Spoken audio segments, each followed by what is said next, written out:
अभिनेता सिद्धार्थ बोडके आणि अभिनेत्री तितिक्षा तावडे यांनी 26 फेब्रुवारी 2024 ला गुपचूप लग्न करत चाहत्यांना आनंदाचा धक्का दिला. तू अशी जवळी राहा या मालिकेतली ओळख ते लग्नाचा निर्णय असा त्यांचा हा प्रवास अनेकांना आवडला. त्यांच्या लग्नाच्या गोड क्षणांनी सगळ्यांचंच लक्ष वेधलं. तितिक्षाचा साखरपुडा लुक, मेहंदी लुक या सगळ्याची चर्चा झाली. त्यानंतर तिचा गृहप्रवेश लुक सुद्धा सगळ्यांना आवडला. अगदी थाटात तितिक्षा सिद्धार्थचा गृहप्रवेश झाला. त्यावेळी तिने लाल रंगाची सिंपल साडी नेसली होती, तर सिद्धार्थ प्रिंटेड अशा कुर्त्यामध्ये दिसला.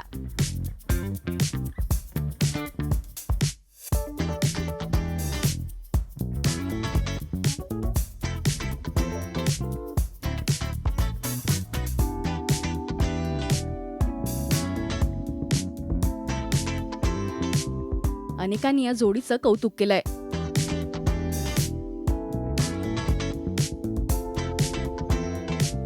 तुम्हाला सिद्धार्थ तितिक्षाचा हा गृहप्रवेश लुक कसा वाटला हे मला कमेंट्स मधून नक्की सांगा. मराठी सिनेविश्वातील बातम्या, अपडेट्स आणि गॉसिपसाठी तुम्ही सबस्क्राईब करा राजश्री मराठी.